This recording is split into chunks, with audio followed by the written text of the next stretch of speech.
Un silencio reverente inunda la Capilla Sistina. Bajo los imponentes frescos de Miguel Ángel, 133 cardenales elevan sus miradas al cielo en oración. Afuera, miles de fieles permanecen expectantes en la plaza de San Pedro, con la vista fija en una pequeña chimenea en el tejado del Vaticano. ¿Quién guiará ahora a la Iglesia Católica? ¿Qué nombre surgirá de entre el humo blanco para convertirse en el nuevo Papa? En este preciso instante, uno de los procesos más antiguos y misteriosos del mundo se está desarrollando a puerta cerrada. Un Papa ha fallecido, otro está por nacer simbólicamente. Comienza el cónclave, y con él, un capítulo crucial en la historia de la Iglesia. ¿Qué es un cónclave? El cónclave es el ritual sagrado mediante el cual se elige al sucesor de San Pedro, es decir, al nuevo Papa. La palabra cónclave proviene del latín cum clavis, con llave, aludiendo al encierro bajo llave de los cardenales electores hasta que alcancen una decisión. Tras la reciente muerte del Papa Francisco, se ha convocado este antiguo proceso para elegir a su sucesor. Pero, ¿cómo funciona exactamente? Todo comienza con la sede vacante, el periodo que inicia al quedar vacante el trono papal. En este caso, se produjo tras el fallecimiento de Francisco el 21 de abril de 2025. 10 días después de los funerales, los cardenales menores de 80 años de todas partes del mundo se han reunido en Roma. 133 cardenales electores, los príncipes de la Iglesia, entran en la Capilla Sistina, aislados del mundo exterior. Antes de clausurar las puertas, un maestro de ceremonias proclama, extra omnes.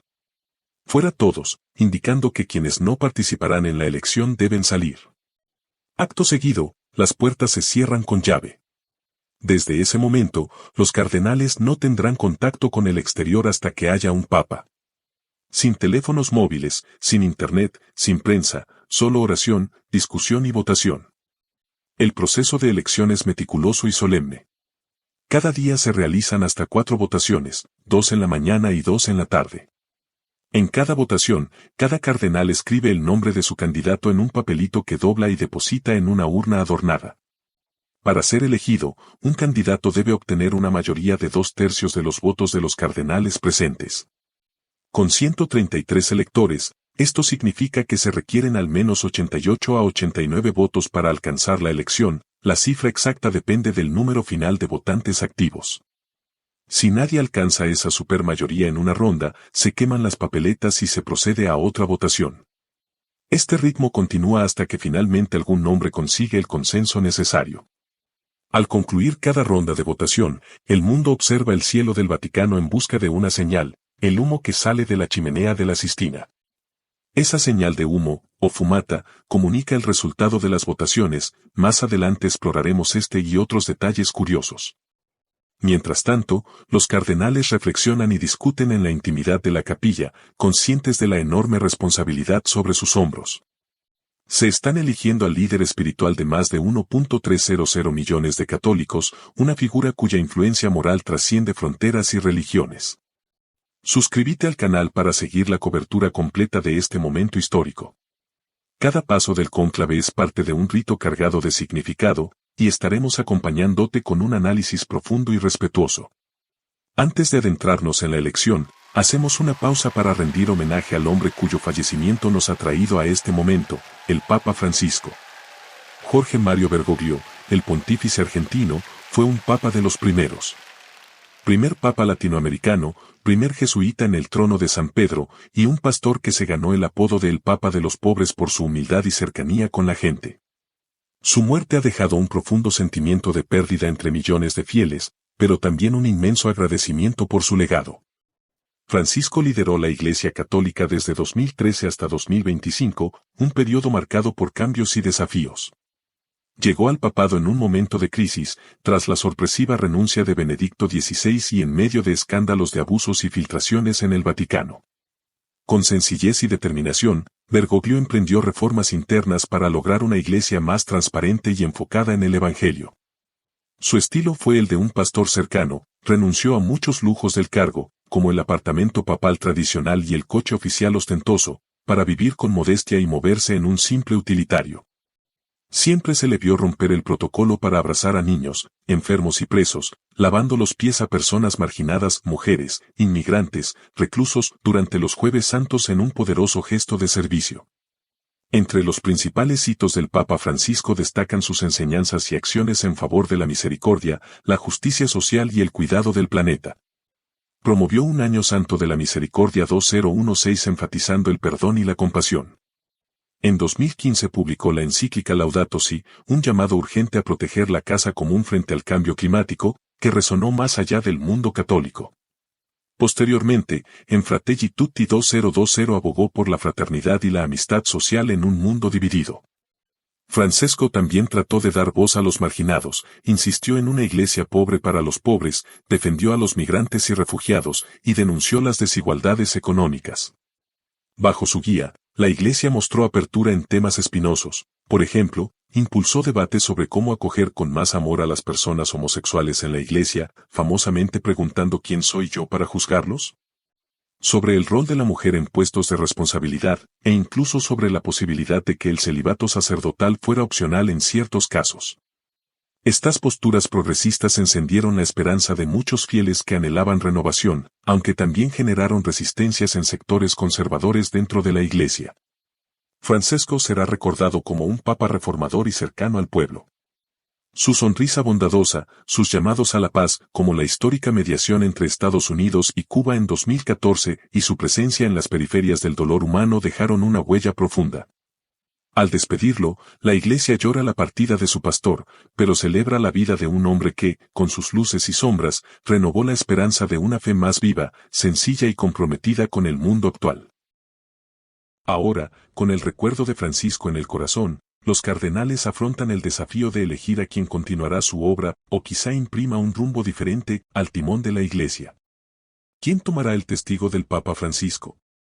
Veamos a los principales candidatos que podrían convertirse en el próximo Papa. Los principales candidatos, Papebels.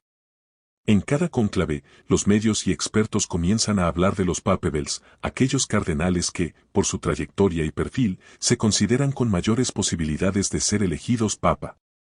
Por supuesto, no hay candidaturas oficiales, ningún cardenal hace campaña para ser Papa, pero sí nombres que resuenan en los pasillos vaticanos y en las oraciones de los fieles.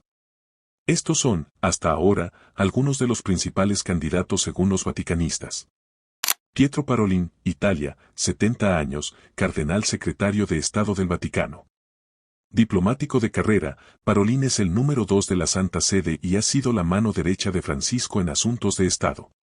Es reconocido por su habilidad negociadora, participó en diálogos delicados, desde acuerdos con China hasta mediaciones en conflictos, y por su fina comprensión de la política internacional. Aunque no ha sido obispo diocesano, su experiencia diplomática lo ha hecho abrirse a discutir reformas pastorales. De hecho, ha mostrado apertura para debatir temas que antes eran tabú, como la posibilidad del celibato opcional para sacerdotes o la bendición a parejas homosexuales. Esta combinación de ortodoxia doctrinal y flexibilidad práctica, sumada a su conocimiento profundo de la curia romana, lo convierten en un candidato fuerte de perfil moderado y continuista. Luis Antonio Chito Tagle, Filipinas, 67 años, prefecto del Dicasterio para la Evangelización de los Pueblos, antes Propaganda Fide. El cardenal Tagle es visto por muchos como el Francisco asiático, un pastor con corazón de humilde servidor. Originario de Asia, traería consigo la voz de un continente donde la Iglesia está en crecimiento. Es cercano a los fieles, emotivo en sus homilías y con una sonrisa contagiosa. Se le ha visto llorar con las víctimas de desastres naturales y reír con niños de la calle. Teológicamente, Tagle comparte la visión pastoral de Francisco, enfoque en los pobres, sencillez y diálogo con el mundo moderno. Habla con fluidez inglés, italiano y tagalo, lo que facilita su comunicación global. Su contra podría ser precisamente su cercanía al estilo de Francisco, algo que los cardenales más conservadores quizá quieran equilibrar eligiendo a alguien distinto. Aún así, su combinación de juventud relativa, carisma y experiencia, fue arzobispo de Manila, lo hacen uno de los papebels más prominentes. Matteo Zuppi, Italia, 69 años, cardenal arzobispo de Bolonia. Representa el ala progresista dentro del episcopado italiano y es miembro de la influyente comunidad de San Egidio, conocida por su labor en mediación de paz. Suppi ha destacado por su trabajo como mediador en conflictos, incluso participando en esfuerzos de pacificación en África y recientemente en la guerra de Ucrania.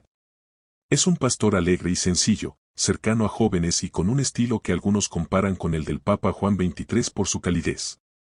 En lo doctrinal, Suppi apoya muchas de las reformas pastorales de Francisco y enfatiza la inclusión social. Ha trabajado con personas sin hogar, migrantes y enfermos de SIDA en Roma. Para quienes ven con buenos ojos un papa italiano tras dos pontífices extranjeros, Suppi ofrece la combinación de raíces italianas con una mentalidad aperturista y moderna. Podría ser una figura de consenso entre moderados y progresistas. En su contra juega la resistencia de sectores tradicionalistas a su agenda social, pero su capacidad de tender puentes es ampliamente reconocida. Péter Erd, Hungría, 72 años, cardenal arzobispo de Esztergom, Budapest. Si el próximo papa fuese un perfil más conservador, Erd surge como un fuerte candidato. Este cardenal húngaro es un respetado canonista, experto en leyes de la Iglesia, y ha servido como presidente del Consejo de Conferencias Episcopales de Europa. Creció bajo el régimen comunista en Hungría, lo que marcó su visión de la importancia de la fe en contextos hostiles. Erd se ha mostrado crítico con algunas de las aperturas del Papa Francisco. Por ejemplo, ha defendido férreamente la doctrina tradicional en temas como la comunión de divorciados vueltos a casar y se opone a cambios rápidos en disciplina eclesial. Sus partidarios lo ven como un guardián de la ortodoxia doctrinal, capaz de frenar divisiones internas y reafirmar la identidad católica en Europa, donde la secularización avanza. Además, dado que habla varios idiomas, inglés, italiano, alemán, francés, entre otros, podría desempeñar el papel diplomático en el escenario mundial. Sin embargo, algunos temen que su elección pueda enfatizar las divisiones entre el sector reformista y el tradicional. Erd representaría un giro hacia posturas más conservadoras en comparación con Francisco. Peter Turkson, Ghana, 76 años, cardenal ganés, ex prefecto del Dicasterio para el Desarrollo Humano Integral. Sería el primer papa africano de la historia moderna si fuese elegido. Los últimos papas originarios de África se remontan a los primeros siglos del cristianismo. Turkson es desde hace años uno de los papebels recurrentes en las quinielas. Durante el pontificado de Francisco ocupó un puesto clave coordinando asuntos de justicia social, medio ambiente y caridad, alineado con grandes temas francisquistas como la ecología integral. Se ha pronunciado con firmeza sobre la deuda externa que ahoga a países pobres, la inmigración y la paz en conflictos africanos. Como hombre de fe de un continente donde el catolicismo está vibrante y creciendo, encarna la esperanza de muchos de ver una iglesia más universal que nunca. Turkson combina una sólida formación teológica con la experiencia de la realidad de las iglesias jóvenes. A sus 76 años, es uno de los candidatos de mayor edad. Su elección podría ser vista como un papado de transición, quizá más breve pero simbólico. Su carisma y experiencia podrían convencer a sus hermanos cardenales si buscaran honrar la diversidad global de la Iglesia eligiendo a un no europeo. Estos 5 son solo algunos nombres entre los papebels que más suenan en este cónclave. Otros cardenales que han sido mencionados como posibles incluyen, por ejemplo, al maltés Mario Grech, 67 años, promotor de una iglesia más participativa y sinodal, es decir, de caminar juntos en la toma de decisiones, al Jean-Claude Ollerich de Luxemburgo, 66, considerado uno de los más progresistas, alineado con la visión de Francisco, al holandés Willem Eyck, 71, de línea muy doctrinal y conservadora, o al Robert Prevost de Estados Unidos, 69, recién nombrado prefecto para los obispos. Con amplia experiencia pastoral en Latinoamérica. La lista de papebels varía según el analista, y la historia nos enseña algo importante: el Espíritu Santo siempre puede darnos sorpresas. De hecho, no es raro que el elegido final no figure entre los favoritos de los medios. Hay un viejo dicho en Roma que advierte: quien entra al cónclave como papa, sale como cardenal. Esto significa que aquel al que todos dan por seguro casi nunca resulta elegido, y suele emerger un nombre inesperado. Por eso, aunque tengamos perfiles destacados, el final de esta historia permanece abierto. ¿Y a vos, cuál de los papebels te gustaría ver como el próximo papa? Déjalo en los comentarios. Papas anteriores en momentos históricos difíciles. La Iglesia Católica ha afrontado muchas encrucijadas a lo largo de sus más de 2000 años, y en varias ocasiones la elección de un nuevo papa ocurrió en medio de situaciones históricas críticas o transformadoras. Aquellos cónclaves del pasado pueden ofrecernos paralelismos inspiradores con el presente, recordándonos cómo el líder adecuado en el momento oportuno pudo guiar a la Iglesia a través de la tormenta.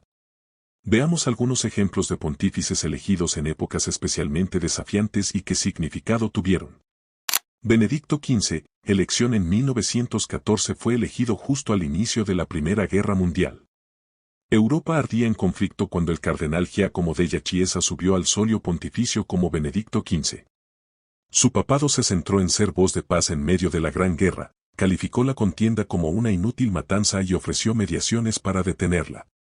Aunque no pudo frenar la guerra, Benedicto XV volcó los recursos del Vaticano en ayudar a víctimas y prisioneros, y tras la guerra impulsó la reconciliación. Su liderazgo mostró cómo un papa puede intentar sanar un mundo desgarrado, algo muy relevante considerando que hoy la humanidad también enfrenta conflictos graves en distintas regiones. Juan XXIII, elección en 1958 en plena Guerra Fría y con la Iglesia algo autoabsorbida después de años de rutina, llegó al papado Angelo Giuseppe Roncalli, un hombre anciano al que muchos consideraban un pontífice de transición sin grandes sorpresas. Sin embargo, Juan XXIII sorprendió al mundo convocando el Concilio Vaticano II, 1962 a 1965, un concilio ecuménico que abrió las ventanas de la Iglesia para dejar entrar aire fresco. En tiempos de cambios sociales vertiginosos, este Papa bonachón y paternal entendió que la Iglesia debía agiornarse, actualizarse, para hablar al hombre moderno. Su famosa encíclica Testament Charis 1963 fue un llamado a la paz mundial en medio de la amenaza nuclear. Juan XXIII demostró que incluso en momentos de tensión global, la Iglesia puede responder con renovación y esperanza, algo paralelo a lo que muchos esperan del próximo Papa, capacidad de diálogo y adaptación a nuevos tiempos sin perder lo esencial. Juan Pablo II, elección en 1978 tras el breve papado de Juan Pablo I, que duró solo 33 días. El segundo cónclave de 1978 llevó al trono de Pedro a un outsider, el cardenal polaco Karol Wojtyła. Era el primer papa no italiano en 455 años, elegido en plena Guerra Fría. Juan Pablo II asumió el liderazgo de la Iglesia con una energía y carisma extraordinarios. Viniendo de un país detrás del telón de acero, comprendía las ansias de libertad. Su papado de 27 años fue transformador, jugó un papel importante en la caída del comunismo en Europa del Este, con su apoyo al movimiento Solidarność en Polonia, por ejemplo, viajó incansablemente por el mundo llevando un mensaje de fe y dignidad humana a millones, y defendió con pasión los derechos humanos. Fue un pontífice de cambios geopolíticos, demostrando cómo el liderazgo espiritual puede influir en la historia secular. Al igual que entonces, hoy la Iglesia enfrenta desafíos globales, diferentes, sí, pero igualmente cruciales, y podría requerir una figura con visión universal y coraje moral para afrontarlos. Cada uno de estos ejemplos nos enseña que, en momentos de crisis o cambios profundos, la elección de un papa adecuado fue clave para guiar tanto a la Iglesia como al mundo por sendas de paz, renovación y unidad. El presente cónclave no es la excepción. Nos hallamos en un punto de inflexión histórico. El sucesor de Francisco deberá navegar una Iglesia dividida entre distintas sensibilidades, en un mundo sediento de orientación moral. Tal como Juan XXIII supo leer los signos de los tiempos en los años 60, o Juan Pablo II en los convulsos 80, el próximo Papa tendrá la misión de discernir el rumbo en estos años 2020. Datos curiosos sobre el cónclave. Más allá de la solemnidad y la importancia espiritual del cónclave, este proceso está rodeado de tradiciones únicas y detalles curiosos que lo hacen fascinante. A continuación, exploramos algunos de esos datos pintorescos que muestran la riqueza histórica y simbólica de la elección papal. La Capilla Sistina sellada. El escenario del cónclave es la majestuosa Capilla Sistina, famosa por el arte de Miguel Ángel en su bóveda y altar. Durante el cónclave, este lugar sagrado se transforma en una sala cerrada a cal y canto. Se instalan discretos dispositivos bloqueadores de señales para evitar cualquier comunicación con el exterior. Los accesos son vigilados por la Guardia Suiza y personal de seguridad vaticana. Literalmente, los cardenales duermen, comen y votan bajo el mismo techo, pues aunque pernoctan en la casa de Santa Marta, una residencia dentro del Vaticano, se mueven en procesión de ida y vuelta, aislados siempre del mundo. El término cum clavis recuerda que antiguamente incluso se trancaba con llave a los cardenales para que no salieran hasta elegir papa, práctica que viene desde el siglo XIII. Esta atmósfera de clausura absoluta busca propiciar la reflexión profunda y evitar influencias externas en tan importante decisión. El juramento de secreto y extra omnes. Antes de comenzar oficialmente las votaciones, los cardenales realizan un juramento solemne de secreto. De pie, bajo el juicio final de Miguel Ángel, cada elector coloca su mano sobre el Evangelio y promete, ante Dios, guardar absoluto secreto sobre las deliberaciones y votaciones del cónclave. Juran no divulgar jamás lo que ocurra en el interior, ni durante ni después de la elección. Violar este juramento implica una excomunión automática. Tras el juramento, el maestro de ceremonias pronuncia la famosa frase en latín extra omnes, que significa todos fuera. Con eso, se expulsa a cualquier persona ajena al colegio cardenalicio, asistentes, personal de apoyo, etc., dejándolos a solas. Una vez quedan solo los electores, las puertas se cierran. Desde ese instante, reina un secreto total, nada sale y nada entra. Ni siquiera los cardenales saben los resultados exactos de cada votación más allá de su propio voto, pues los escrutadores cuentan los sufragios y solo anuncian si alguien alcanzó o no la mayoría necesaria. La fumata, el humo que habla, si hay un elemento del cónclave conocido mundialmente, es la chimenea instalada en el techo de la Capilla Sistina y el humo que emite tras las votaciones. Dos estufas especiales se usan para esta señal tradicional. En una se queman las papeletas de cada ronda junto con químicos especiales, en la otra, se queman sustancias químicas adicionales para generar el color del humo deseado. Fumata negra significa no hay papa todavía, ningún candidato alcanzó los votos requeridos. Para producirla, se añaden químicos que tiñen el humo de negro, antiguamente se usaba paja húmeda. Fumata blanca, la señal más esperada, anuncia, habemus papam, es decir, que ya ha sido elegido un nuevo papa. Se logra con una mezcla química que hace el humo blanco y denso, antes se usaba paja seca. Dado que en el pasado a veces había confusión para distinguir el color, desde 2005 la fumata blanca va acompañada del repique de todas las campanas de la Basílica de San Pedro, confirmando la buena nueva. Un dato poco conocido es que existe también una fumata amarilla de prueba. Antes de iniciar el cónclave, los técnicos hacen un ensayo enviando un humo de tono amarillo/diagonal anaranjado para asegurarse de que el sistema funcione correctamente. Así evitan fallos el día de la verdad. La chimenea de la Capilla Sistina emitiendo la emblemática fumata blanca que anuncia la elección de un papa.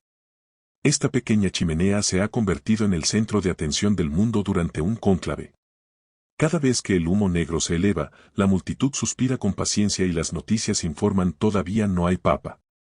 Y cuando al fin aparece el humo blanco, acompañado por el alegre repique de campanas, estalla el júbilo, gente aplaudiendo, lágrimas de emoción y una carrera de periodistas para transmitir la noticia de que la Iglesia tiene nuevo líder. Es difícil imaginar que algo tan simple como humo coloreado provoque tamaña reacción global, pero así de poderosa es la tradición.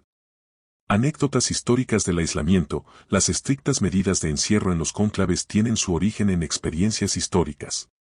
La elección papal más larga de la historia ocurrió en Viterbo, Italia, entre 1268 y 1271, y fue tan interminable, de 33 meses de deliberaciones, que las autoridades civiles decidieron quitar el techo del palacio donde deliberaban los cardenales, exponiéndolos al clima, para forzarlos a llegar a un acuerdo.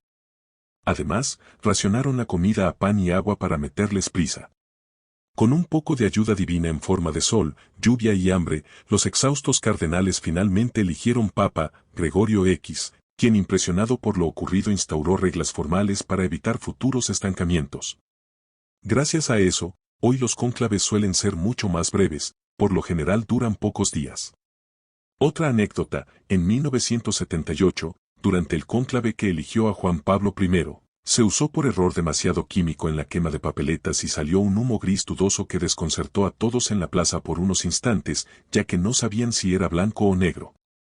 Errores así llevaron a perfeccionar el sistema de fumatas para que el mensaje llegue claro. El momento habemus papam, una vez que finalmente un cardenal es elegido y acepta su nuevo cargo, el cónclave termina y se abren las puertas.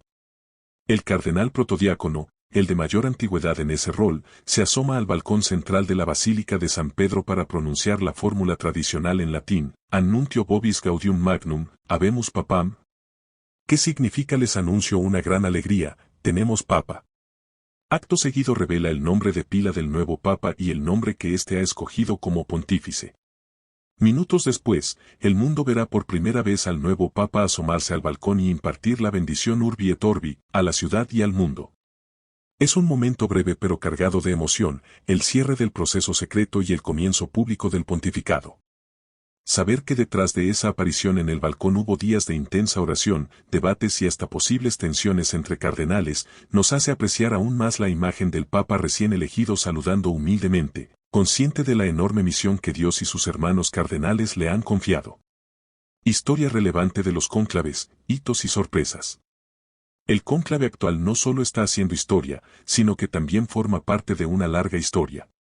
Los procedimientos, tradiciones y hasta las curiosidades que vimos son fruto de siglos de experiencia. Repasemos algunos hitos históricos de los cónclaves y elecciones papales pasadas que han quedado grabados en la memoria de la Iglesia, ya sea por su duración, por sus eventos inesperados o por las novedades que introdujeron. El cónclave más largo y la creación del cónclave, ya mencionamos el maratónico cónclave de 1268 a 1271 en Viterbo, que duró casi 3 años y obligó a medidas extremas de presión sobre los cardenales. Este episodio llevó al Papa Gregorio X a establecer la figura del cónclave tal como la conocemos, un encierro reglamentado de los cardenales para elegir papa, con reducción progresiva de comidas e incomunicación total hasta lograr el resultado. Gregorio X promulgó en 1274 la Constitución Ubi Periculum, que por primera vez usó el término cónclave oficialmente. Desde entonces, aunque hubo periodos en que las reglas se relajaron, la Iglesia entendió la importancia de elecciones papales rápidas y guiadas más por la oración que por interferencias políticas externas. Afortunadamente, nunca más se repitió un interregno tan dilatado como aquel, de hecho, el cónclave moderno promedio dura apenas 2 o 3 días. Una gran diferencia con aquellos 33 meses de deliberaciones medievales. El año de los 3 papas 1978, uno de los años más singulares del siglo XX para la Iglesia fue 1978. En agosto falleció Pablo VI, tras 15 años de pontificado. El cónclave siguiente eligió al patriarca de Venecia, Albino Luciani, quien tomó el nombre de Juan Pablo I. Su elección ya fue vista como algo nuevo, pues adoptó un doble nombre en honor a sus 2 inmediatos predecesores. Lamentablemente, Juan Pablo I murió repentinamente solo 33 días después, en septiembre de 1978, chocando al mundo y a la Iglesia. Por primera vez desde 1605, hubo que celebrar 2 cónclaves en el mismo año. El segundo cónclave de 1978 trajo la siguiente sorpresa: resultó elegido un cardenal polaco, Karol Wojtyła, como Juan Pablo II, rompiendo la tradición de más de 4 siglos de papas italianos. Así, 1978 tuvo a Pablo VI, Juan Pablo I y Juan Pablo II, 3 papas en un solo año calendario, y vio al primer pontífice eslavo de la historia moderna. Este hecho destacó la imprevisibilidad de los cónclaves. ¿Quién hubiera imaginado empezar el año con un papa y terminarlo con otro totalmente distinto, tras un papa intermedio efímero? Y marcó el inicio de un papado de gran trascendencia mundial. La renuncia papal y el cónclave del 2013, tradicionalmente, los papas morían en el cargo, no renunciaban. La última vez que un papa había abdicado voluntariamente fue en 1415, Gregorio XII. Por eso, el anuncio de Benedicto XVI en febrero de 2013, declarando que renunciaba al papado por su avanzada edad y salud frágil, tomó al mundo por sorpresa. Este hecho inédito en casi 600 años condujo a un cónclave sumamente histórico en marzo de 2013. Los cardenales se reunieron entonces no tras la muerte de un papa, sino con el pontífice saliente todavía vivo y orando por su sucesor desde la distancia.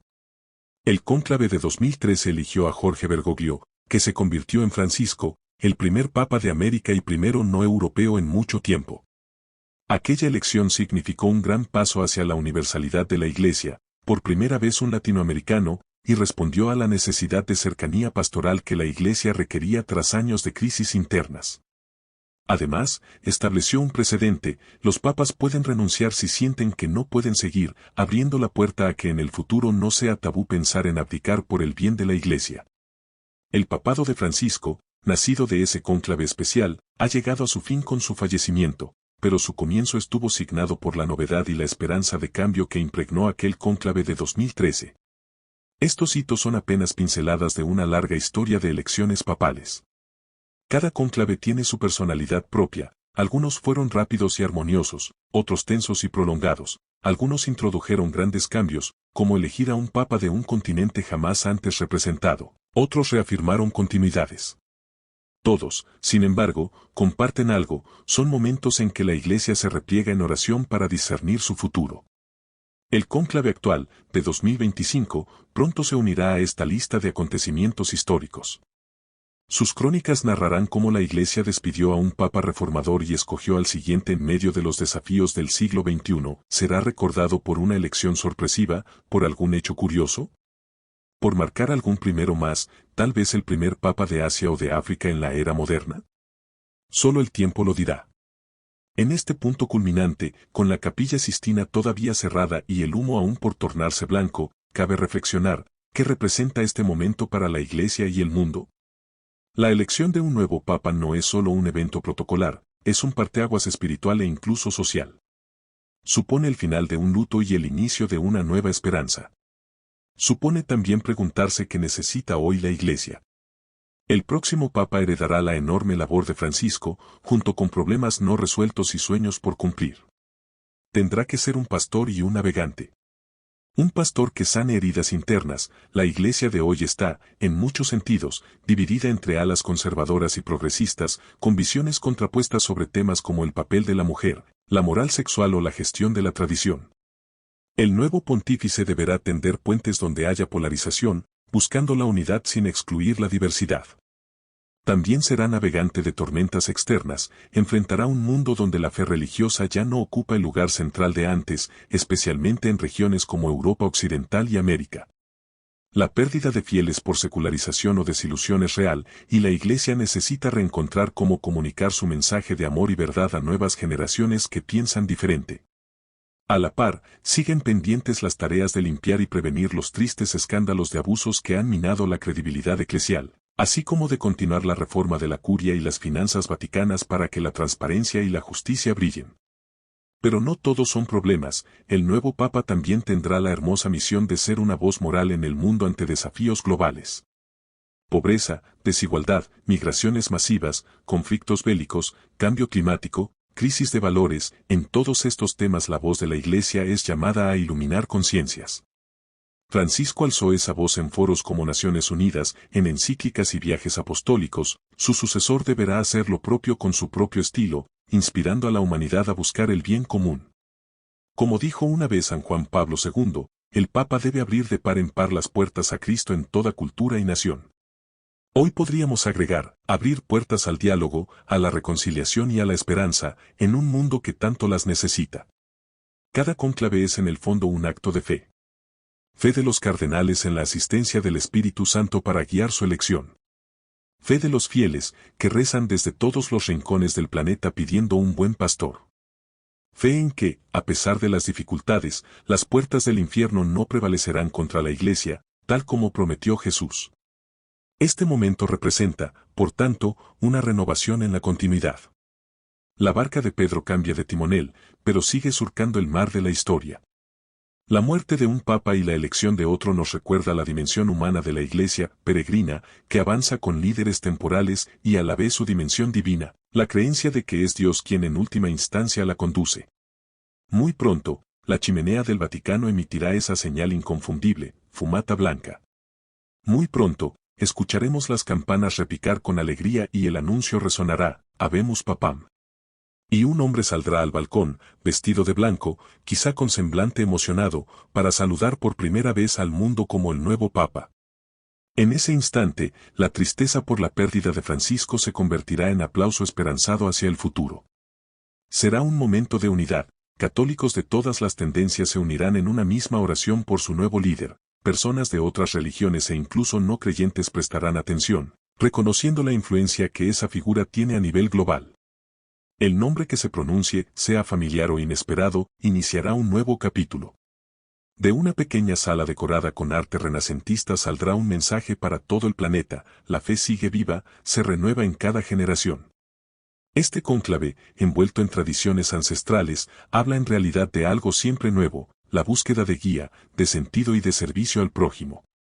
Más allá de quien resulte elegido, el verdadero protagonista es el mensaje que porta, un mensaje de esperanza, fe y unidad. Esperanza, porque cada papa nuevo es un signo de que la historia de la Iglesia continúa abierta al mañana; fe, porque toda esta ceremonia no tendría sentido sin la confianza en la providencia divina; unidad, porque en un mundo fracturado, ver a 133 hombres de casi todos los países y culturas reunidos en oración por un bien común es un testimonio poderoso de comunión. Al finalizar este viaje por el cónclave y su contexto, quedamos a la espera del desenlace, pero con el corazón lleno de gratitud y expectativa.